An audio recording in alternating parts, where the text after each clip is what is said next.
Hello, it's Pigsy. Quick vids as usual. Um, Basically, ET. I've had less experience recently. I've had some other kind of etherical type experiences that are complicated. A bit like my dreams. I think some of them are sort of hack your dreams. I had. I was talking about like Palladians in my dream, and there was two groups. There was the Palidians and the Palladians. And the Palladians were like a Palladian group that basically genetically altered themselves, and it was to increase their psychic ability and so on. Whether it worked or not, I don't know, but there was issues between these two groups. Like anything, I think if you create separation, then that's the first part of separation between a group. And so basically in my actual dream, I got told by this person I was with, it was almost like a mixture between that and a computer game. They said I'd rather be Palladian than Palladian, and or something like that. So there's obviously some sort of pride in there as well, like if you're pure or if you're enhanced. With developments on Earth, we may get a situation, basically, whereby we have genetically engineered people, and these people might be, there may be some stigma about who or what they are. You may have people, basically, they may have been born enhanced, and you may get people that actually have some enhancement done to them during their life that makes them somewhat different. We're kind of in this fringe area anyway at the moment, where you might have your transhumans, and then you have the like you might have somebody who's more naturalist, so you might say puts himself pedigree gened part of this lineage stuff. So that was sort of interesting.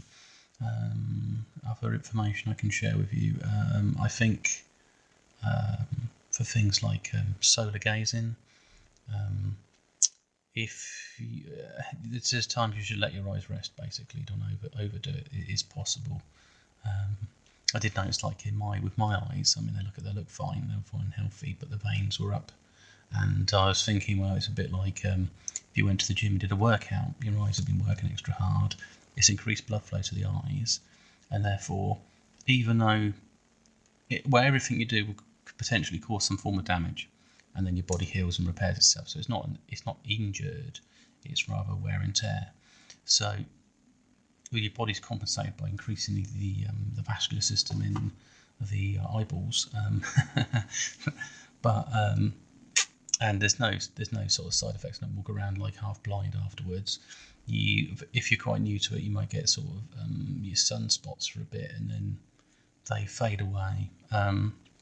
But the main thing is get plenty of sleep, and any extra vitamins for your eyes. Do it as you feel. Don't go off crazy. You don't have to have a routine. I started doing it each day, and I thought, well, if I can build up even more, like half an hour. But I don't think I actually have to do that. There's other technique where basically just close your eyes like this, and just relax, and then just allow the sun to come, and you'll feel it here. So you'll feel it go into your third eye, and you feel the heat in your eye. And just look for your eyelids. You can see there's the colour, textures, and so on. So you can still maintain your training. There's plenty of stuff you can train with anyway. So yeah, that's one area. Last night I thought I might have seen the UFO. There was something hovering in the sky that was interesting.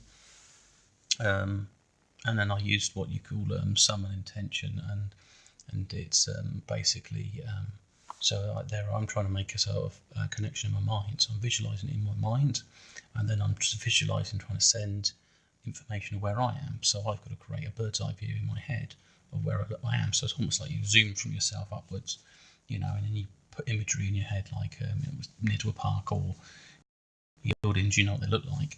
And then, but I did notice this star type object moved. It moved towards me for a bit, and then it moved away. I don't know if it just wanted to just observe me. I mean, if it thought I was another human being, who's staring over. But there was enough to feel a vibration in the third eye, and also the back of the head as well. It was actually inside the brain. So in another spot right at the back. I forget what that part of it is, but they're both like psychic connectors. So yeah, there was a bit of activity there. And I also noticed this morning, which was I was quite happy. And I noticed there was like 3 planes coming down the road, coming to the road. That'd be interesting. But going through the sky, and their trails were fading. I'm thinking, wow. So what's happened? Some global changes, or some restrictions in the use of chemtrails, or are they using a different type of product altogether, or different additive, or whatever they're putting in the fuel? It just seems fascinating. I was looking at it and I was thinking, well, I'm not seeing any chemical trails behind the planes, so I don't know why. I hope it's a good sign, because we just need to focus on getting on track as a species, not as individuals. I think we get too caught up in the power. I mean, the elite know that their process is, the idea is that they come back. They might want to keep coming back down the same family line.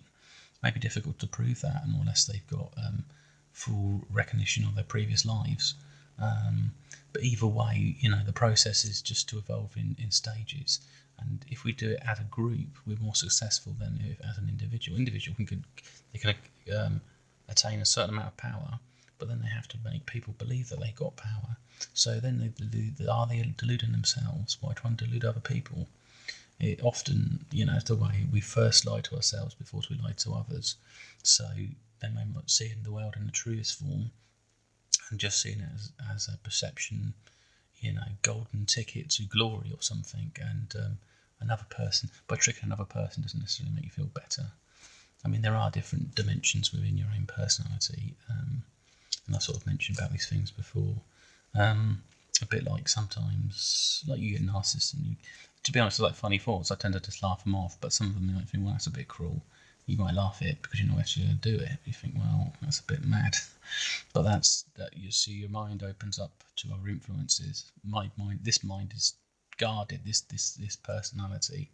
But when you sort of let your guard down and you allow these thoughts to surface and different opinions in there, now if you let them type of dominant areas of personality take over, with the right emotions, they would. Like say a narcissistic fool, like, oh well, if you did this, this would happen to him, and you think, well, actually, I don't like him, and then you've got cause. You validating the reason for this thought to run.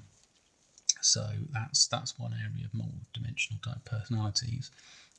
Just touching back on the Palladians, if it's a female Palladian that's somehow influencing my mind, I've had a few different contacts. They've turned up in dreams, but sometimes during the early hours or early period of wake, or the waking hours of my sleep, I might hear, I've heard it before, a voice, female voice, so it's not my voice. It's like, wake up. It's sort of, my name, wake up. Or this kind of sense in that presence there. And there was like a female character turned up in a dream that morphed, which was a bit strange as well. So there we go. Anyway, this is Pixie sign off.